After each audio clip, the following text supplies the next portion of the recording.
Hello guys, welcome back to my YouTube channel. ഇന്നത്തെ ഒരു video ആയിട്ട് നമ്മൾ വന്നിരിക്കുന്നത് പോളണ്ടിലോട്ട് പുതുതായിട്ട് വരുന്ന ഇൻ്റർനാഷണൽ സ്റ്റുഡൻസിനും അൺസ്കിൽഡ് ലേബേഴ്സിനും സ്കിൽഡ് ലേബേഴ്സിനും അവരുടെ എത്ര ഏൺ ചെയ്യാൻ പറ്റും, പെർ മന്ത് എത്ര ഏൺ ചെയ്യാൻ പറ്റും, എത്ര സേവിങ്സ് കൊണ്ടുവരാൻ പറ്റും എന്നൊരു കാര്യത്തെപ്പറ്റി സംസാരിക്കാനാണ്. ഫസ്റ്റ് ഓഫ് ഓൾ നമുക്ക് ഇൻ്റർനാഷണൽ സ്റ്റുഡൻസിനെ തന്നെ പറയാം. ഇൻ്റർനാഷണൽ സ്റ്റുഡൻസ് എനിക്ക് പറയാനുള്ളതെന്ന് പറഞ്ഞാൽ, നിങ്ങൾ ഇവിടെ വരുമ്പോൾ നിങ്ങൾക്കുള്ള പൊതുവെയുള്ള ഡൗട്ടായിരിക്കും, നിങ്ങൾക്ക് ഇവിടെ വന്ന് എത്ര എമൗണ്ട് ഏൺ ചെയ്യാൻ പറ്റും, ആ എമൗണ്ട് വെച്ച് നിങ്ങൾക്ക് ഇവിടുത്തെ കാര്യങ്ങളൊക്കെ റൺ ചെയ്യാൻ പറ്റും. ഫോർ എക്സാമ്പിൾ പറയുകയാണെങ്കിൽ റെൻറ്റ്, ഫീസ്, നിങ്ങളുടെ അതർ എക്സ്പെൻസ് അതൊക്കെ മെറ്റ് ചെയ്യാൻ പറ്റുമെന്നായിരിക്കും കൂടുതൽ ആൾക്കാർ ചിന്തിക്കുന്നത്. അപ്പോൾ അതിൻ്റെ ഒരു ക്ലാരിഫിക്കേഷന് വേണ്ടിയുള്ള വീഡിയോ ആണിത്. നിങ്ങളിപ്പോൾ ഇവിടെ വന്നു കഴിഞ്ഞാൽ നിങ്ങൾക്ക് പല ടൈപ്പ് ജോബുകളുണ്ടാവും. ചിലവർ വണ്ടി റെൻറ്റിനെടുത്ത് ഊബർ ഓടും, അല്ലെങ്കിൽ ഗ്ലോബോ മീൻസ് ഫുഡ് ഡെലിവറി ഓടും, ചിലർ ടാക്സി ഓടും, പക്ഷേ അവർക്ക് പോളിസ് ലൈസൻസ് വേണം. ചിലവർ പാക്കിംഗ് കമ്പനികൾ വർക്ക് ചെയ്യും, ചിലവർ ചിക്കൻ സെൻറ്ററിൽ വർക്ക് ചെയ്യും, ചിലവർ വെയർ ഹൗസിൽ വർക്ക് ചെയ്യും. അത് കംപ്ലീറ്റ് ഡിപ്പെൻഡ് ആയിട്ടിരിക്കും. പക്ഷേ ആസ് എ സ്റ്റുഡൻറ്റ് നിങ്ങൾ ഏജ് 26 അണ്ടറിലാണെങ്കിൽ നിങ്ങൾക്ക് ടാക്സ് ബെനിഫിറ്റ്സ് ഉണ്ടാവും. ടാക്സ് ബെനിഫിറ്റ്സ് ഉണ്ടാവുമെന്ന് പറഞ്ഞു കഴിഞ്ഞാൽ നിങ്ങൾക്ക് പെർ അവറിൽ ഗവൺമെൻറ് റൂൾസ് പ്രകാരം നിങ്ങൾക്ക് 27 to 28 സ്ലോട്ടി നിങ്ങൾക്ക് പെർ അവറിൽ നിങ്ങൾക്ക് ഏൺ ചെയ്യാൻ പറ്റും. അങ്ങനെ നോക്കുകയാണെങ്കിൽ നിങ്ങൾ വീക്കിലി ഒരു 3 to 4 ഡേയ്സ് വർക്ക് ചെയ്യുകയാണെങ്കിൽ ഈസിലി നിങ്ങൾക്ക് ഒരു മന്ത് എങ്ങനെ പോയാലും ഒരു 80,000 റുപ്പീസോ അടുപ്പിച്ചുണ്ടാക്കാൻ പറ്റും. ആ പൈസ കൊണ്ട് നിങ്ങൾക്ക് സുഖമായിട്ട് നിങ്ങളുടെ ഫീസ്, നിങ്ങളുടെ റെൻറ്റ്, നിങ്ങളുടെ അതർ ആക്ടിവിറ്റീസിനുള്ള എക്സ്പെൻസ് എല്ലാം ഈസിലി മെറ്റായി പോകും. സോ നിങ്ങൾ അതിനെപ്പറ്റി ടെൻഷൻ ആവേണ്ട. ജോബ് കണ്ടുപിടിക്കുക എന്ന് പറഞ്ഞാൽ നിങ്ങളുടെ പേഴ്സണൽ ചോയ്സാണ്. അത് നിങ്ങൾ വരുന്ന സിറ്റി ഡിപ്പെൻഡ് ചെയ്തിരിക്കും. വാർസോ, ക്രാക്കോ, ലുബിനിൻ, അങ്ങനെ പല സിറ്റികളുണ്ട്. നിങ്ങൾ ഏത് സിറ്റിയിലാണോ പറയുന്നത് ആ സിറ്റിയെ ഡിപ്പെൻഡ് ചെയ്തിരിക്കും. നിങ്ങൾ എവിടെ ചെന്ന് കഴിഞ്ഞാലും ഒരു ആദ്യത്തെ 2 മാസം നിങ്ങൾക്ക് സ്ട്രഗ്ലിംഗ് പീരീഡ് ഉണ്ടാകും. കാരണം ജോലി കണ്ടുപിടിക്കാനും പുതിയ അറ്റ്മോസ്ഫിയർ ആയിട്ടൊന്നും മിങ്കിളായി വരാനും ഒക്കെ ടൈം എടുക്കും. അത് നിങ്ങൾ മനസ്സിൽ കരുതിയിട്ടാണ് ഇങ്ങോട്ട് കയറി വരാൻ.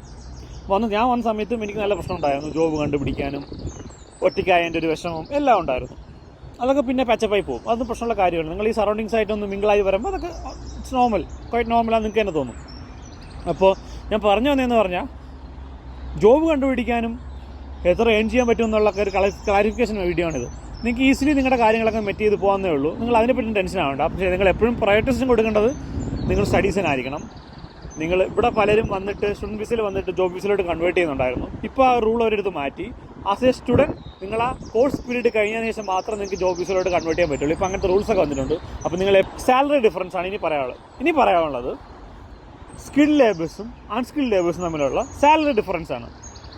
നിങ്ങൾക്കെന്ന് പറഞ്ഞാൽ സ്റ്റുഡൻസിനെ പോലെ തന്നെയാണ് സാലറി കിട്ടുന്നത്, പക്ഷേ നിങ്ങൾക്ക് ടാക്സ് ഡിഡക്ഷൻ ഉണ്ടാവും. നിങ്ങൾക്ക് അറൗണ്ട് 20 സ്ലോട്ടി ആയിരിക്കും പെർ അവർ കിട്ടുന്നത്. നിങ്ങളെ മൈൻഡ് സെറ്റ് ഡിപ്പെൻഡ് ചെയ്തിരിക്കും. നിങ്ങൾ പെർ ഡേ 10 hours വർക്ക് ചെയ്യാൻ റെഡി ആണെങ്കിൽ, വീക്കിലി 1 day ഓഫ് മതിയെങ്കിൽ, നിങ്ങൾക്ക് മന്ത്ലി 25 ഡേയ്സോളം നിങ്ങൾ വർക്ക് ചെയ്യാൻ തയ്യാറാണെങ്കിൽ നിങ്ങൾക്ക് ഈസിലി നിങ്ങൾക്ക് ഒരു 5,000 സ്ലോട്ടി സിമ്പിളായിട്ട് വർക്ക് ചെയ്യാൻ പറ്റും, ഓവർ ടൈം ഇല്ലാതെ. 5,000 സ്ലോട്ടി എന്ന് പറഞ്ഞു കഴിഞ്ഞാൽ അറൗണ്ട് ഇന്ത്യൻ മണി 1,05,000 റുപ്പീസോളം വരും. നിങ്ങൾക്ക് കമ്പനി അക്കോമഡേഷൻ പ്രൊവൈഡ് ചെയ്യുന്നുണ്ടെങ്കിൽ നിങ്ങൾക്ക് ഫുഡിൻ്റെ കാര്യം അത് നിങ്ങൾ നോക്കിയാൽ മതി. നിങ്ങൾക്ക് ഈസിലി നിങ്ങൾക്ക് ഒരു 80,000 to 85,000 റുപ്പീസ് സേവ് ചെയ്യാൻ പറ്റും. ഇനി അഥവാ നിങ്ങൾ കമ്പനി അക്കോമഡേഷൻ പ്രൊവൈഡ് ചെയ്യുന്നില്ലെങ്കിൽ നിങ്ങൾക്ക് ഈസിലി ഒരു 400 സ്ലോട്ടിക്ക് ഷെയർഡ് അക്കോമഡേഷനൊക്കെ ഇവിടെ കിട്ടാവുന്നതേ ഉള്ളൂ. നിങ്ങൾ അതിനെപ്പറ്റി ടെൻഷൻ അടിക്കേണ്ട ആവശ്യമില്ല. പിന്നെ വരുന്ന കേസ് എന്ന് പറഞ്ഞു കഴിഞ്ഞാൽ അൺസ്കിൽഡ് ആയിട്ടുള്ള ആൾക്കാരല്ല, പിന്നെ ഇറങ്ങിയിരുന്ന സ്കിൽഡ് ആൾക്കാർ. ഫോർ എക്സാമ്പിൾ പറയുകയാണെങ്കിൽ വെൽഡേഴ്സ്, ഡ്രൈവേഴ്സ്, ട്രക്ക് ഡ്രൈവേഴ്സ്. ഇത് എൻ്റെ ഫ്രണ്ട്സ് പറഞ്ഞ അറിവ് മാത്രമാണ്. നോർമലി അൺസ്കിൽഡ് ലേബേഴ്സിന് പെർ അവർ 20 സ്ലോട്ടിയാണ് കിട്ടുന്നതെങ്കിൽ, സ്കിൽഡ് ആയിട്ടുള്ള ഇപ്പോൾ വെൽഡേഴ്സിന് കിട്ടുന്നതെന്ന് പറഞ്ഞാൽ 35 to 40 സ്ലോട്ടി ആയിരിക്കും. അത് എപ്പോഴും പേയ്മെൻറ്റ് കൂടുതലായിരിക്കും. ഡ്രൈവേഴ്സ് എന്ന് പറഞ്ഞാൽ 40 to 50 സ്ലോട്ടി ആയിരിക്കും ട്രക്ക് ഡ്രൈവേഴ്സിന് ഇവിടെ കിട്ടുന്നത്. അപ്പം നിങ്ങൾക്ക് എങ്ങനെയാണെന്ന് വെച്ച് കഴിഞ്ഞാൽ, ഒരു ഡേ നിങ്ങൾ 10 hours വർക്ക് ചെയ്യുകയാണെങ്കിൽ അൺസ്കിൽഡ് ലേബേഴ്സ് ഉണ്ടാക്കുന്നതിന് ഡബിൾ